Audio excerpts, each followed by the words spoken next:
Welcome to special analysis. నేను రమ్మ మండవ. ఈరోజు అనాలిసిస్లో భాగంగా మనం తీసుకోబోతున్న టాపిక్ ఏంటంటే, ఇక్కడ ఒక టైటిల్ పెట్టినాను నేను అనాలిసిస్కి. ఏదైతే పెద్ది సినిమాను బన్నీ టార్గెట్ చేస్తున్నారా, చేయిస్తున్నారా, రామ్ చరణ్ మీద ఆయన పగబట్టారా అని చెప్పేసి నేను టైటిల్ పెట్టినాను. ఆ అంశం గురించే ఇక్కడ డిస్కస్ చేస్తూ ఉన్నాం. మనం చూసినట్లయితే పెద్ది సినిమా, బుచ్చిబాబు ఎవరైతే ఉప్పెన సినిమాని డైరెక్ట్ చేసిన బుచ్చిబాబు ఈ సినిమాని డైరెక్ట్ చేస్తూ ఉన్నారు. ఉప్పెన కూడా చిన్న సినిమాగా వచ్చి ఏ స్థాయిలో హిట్ ఇచ్చిందో కూడా మనకు తెలుసు. అటు చూస్తే సుకుమార్ శిష్యుడిగా పేరుంది బుచ్చిబాబుకు. ఆయన ఆధ్వర్యంలో అసలు ఆయనకి రామ్ చరణ్తో సినిమా ఓకే కావడమే ఒక పెద్ద లక్ అనుకుంటే, ఫస్ట్ నుంచి కూడా ఆ సినిమా మీద ఆయన అంచనాలు పెంచేస్తూ ఉన్నారు. లేటెస్ట్గా వచ్చిన ఈ చికిరీ సాంగ్ ఏదైతే ఉందో ట్రెండ్ సెట్ చేసింది, ట్రెండ్ క్రియేట్ చేసింది వ్యూస్లో కూడా. కొన్ని డైలాగ్స్ కానీ కొన్ని బయటకు వస్తూ ఉన్న క్రమంలో ఈ సినిమా ముందే రిలీజ్కి ముందే హైప్ క్రియేట్ చేసింది. ఎందుకంటే ఆల్రెడీ ఇంతకన్నా ముందు రామ్ చరణ్ చేసిన మూవీ ఫెయిల్ అయింది కాబట్టి, గేమ్ చేంజర్ మూవీ. సో ఆ క్రమంలోనే ఈ రోజున రామ్ చరణ్ పెద్ది మీద చాలా హోప్స్ ఉన్నాయి. దట్టు ఆయన ఆహార్యం కానీ, అందులో ఆయన చూపిస్తున్న ఆ పోస్టర్స్ కానీ, ఇవన్నీ కూడా వాళ్ళ అభిమానుల్లో, రామ్ చరణ్ అభిమానుల్లో, మెగా ఫ్యాన్స్లో కొంత ఎక్స్పెక్టేషన్స్ పెంచుతూ ఉన్నాయి. ఎందుకంటే రంగస్థలంని తీసింది సుకుమారే. రంగస్థలంలో డిఫరెంట్గా రామ్ చరణ్ని ప్రమోట్ చేసే ప్రయత్నం చేశారు.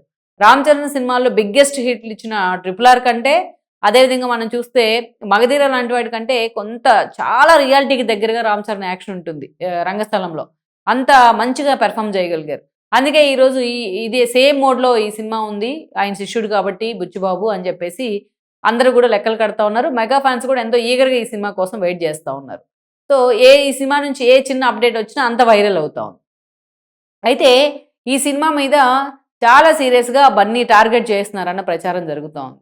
ఎప్పటినుంచో బన్నీకి అండ్ రామ్ చరణ్‌కి మధ్య కొన్ని ఇష్యూస్ ఉన్నాయి. ఇగో ఇష్యూస్ ఉన్నాయి. అవి అందరికీ తెలుసు.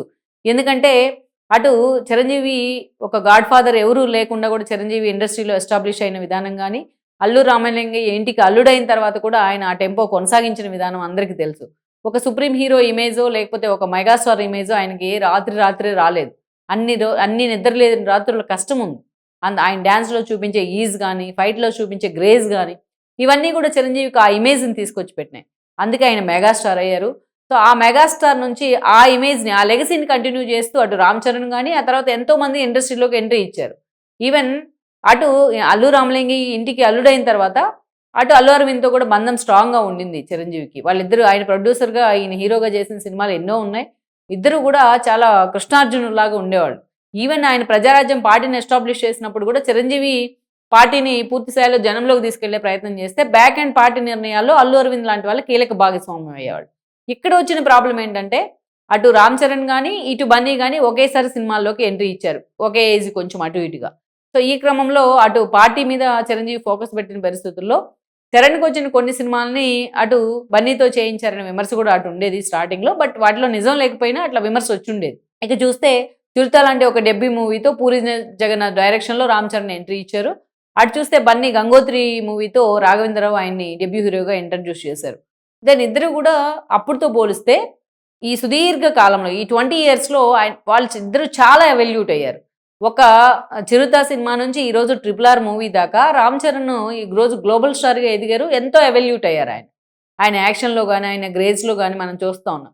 ఇక వేరేస్ బన్నీ విషయానికి వచ్చినట్లయితే సేమ్ బన్నీ కూడా అంతే. ఒక 'గంగోత్రి' మూవీలో బన్నీని చూసిన వాళ్ళకి ఈరోజు మనం నిన్న మొన్న వచ్చిన 'పుష్పలో' బన్నీ యాక్షన్ చూసిన వాళ్ళకి అర్థమవుతుంది. అందుకే ఆయనకి ఒక సెపరేట్ ఫ్యాన్ బేస్ ఉంది. నేషనల్ అవార్డ్ కూడా కొట్టారు. కేరళ లాంటి చోట కూడా ఆయనకి సెపరేట్ ఫ్యాన్ బేస్ ఉండింది బన్నీకి. దట్ ఎస్పెషల్లీ 'పుష్ప' ఆ రేంజ్‌లో ఒక ఫ్యాన్ బేస్‌ని అయితే క్రియేట్ చేసింది. అయితే ఇక పవన్ కళ్యాణ్‌తోని ఎన్నో సార్లు ఆయన నెగోషియేట్ చేసిన తీరు బన్నీ.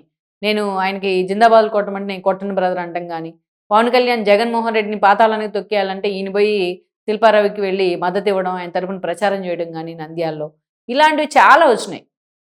చాలా ఇష్యూస్ వచ్చినాయి తెర మీదకు. ఈ క్రమంలోనే బన్నీ వర్సెస్ పవన్ కళ్యాణ్ అనే క్రమంలో బన్నీ వర్సెస్ మెగా ఫ్యాన్స్‌గా మార్చుకున్నాడాయన. నిజానికి అది బన్నీ సెల్ఫ్ గోలే. అల్లు అరవింద్ లాంటి వాళ్ళన్నా ముందుగా ఆయన వార్న్ చేయాల్సింది. బట్ ఆయన చేతిలో కూడా ఏమీ లేదు పాపం. సో అల్లు అరవింద్ ఫస్ట్ నుంచి ఆయన చూపించే యాటిట్యూడ్ గానీ, ఆయన ఇగో గానీ ఆబ్వియస్‌గా అటు చిరంజీవిని వ్యతిరేకించేదాకా వెళ్ళిందాయన. నిజానికి చిరంజీవి అనే వ్యక్తి లేకపోతే, ఆ టవరింగ్ పర్సనాలిటీ లేకపోతే ఈరోజు మెగా కాంపౌండే లేదు, మెగా హీరోసే లేరు. ఈవెన్ బన్నీని కూడా స్టార్టింగ్‌లో హీరోగా ఎమర్జ్ చేసింది, హీరోగా ప్రమోట్ చేసింది కూడా చిరంజీవే. తన సినిమాల్లో ఛాన్స్ ఇవ్వడం ద్వారా. కానీ అలాంటి చిరంజీవిని లెక్క చేయని విధంగా ఈరోజు బన్నీ బిహేవ్ చేసేవాళ్ళు. ఆ ఫ్యామిలీ అంతా ఒక ఎత్తు అయితే, పవన్ కళ్యాణ్ మరొక ఎత్తు. ఆయనకు ఒక కల్ట్ హీరో, ఆయన కల్ట్ ఫ్యాన్స్ ఉన్నారు. అలాంటి ఫ్యాన్స్ని హట్ చేసేలాగా బన్నీ బిహేవ్ చేసిన సందర్భాలు చాలానే ఉన్నాయి. అల్లు అరవింద్ ఎన్నోసార్లు ప్యాచ్ చేయాలని ట్రై చేసినా అది ప్యాచ్ అవ్వలేదు కూడా. ఏదైతే సంధ్యా థియేటర్ ఇష్యూ తర్వాత పుష్ప సినిమా 2 రిలీజ్ సమయంలో ఆ మెగా ఫ్యామిలీ వచ్చి ఆయనకు అండగా ఉండే ప్రయత్నం చేసింది. అయినా కూడా ఏదైతే ఆ స్థాయిలో బన్నీ వాళ్ళని ఓన్ చేసుకోలేనిది మనకి ఇప్పుడు అర్థమవుతా ఉంది. ఇటీవల మనం చూస్తే రామ్ చరణ్తో ఆయనకి ఇష్యూస్ ఉన్నాయి, ఈగో క్లాషెస్ ఉన్నాయి. చాలాసార్లు బహిరంగంగానే ఆ ఇష్యూస్ బయటకు వచ్చిన పరిస్థితి అయితే ఉంది. అయితే ఎక్కడికక్కడ ఫ్యామిలీ మాత్రం ఎక్కడ బయటపడకుండా దాన్ని సైలెంట్గా గుమ్మనంగా కొనసాగిస్తూ వస్తూ ఉన్నారు.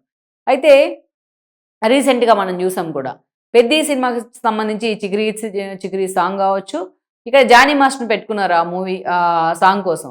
గతంలో జానీ మాస్టర్ని జైలుకి పంపించడం వెనుక బన్నీనే ఉన్నారనే చర్చ కూడా జరిగింది. బట్ అదే జానీ మాస్టర్కి ఈరోజు రామ్ చరణ్ అవకాశం ఇచ్చారు. మళ్ళీ జానీ మాస్టర్ తను ప్రూవ్ చేసుకుంటా ఉన్నారు. ఇలాంటి ఇష్యూస్ కావచ్చు, చాలా ఇష్యూస్ వాళ్ళ మధ్య క్లాష్కి కారణమవుతా ఉన్నాయి.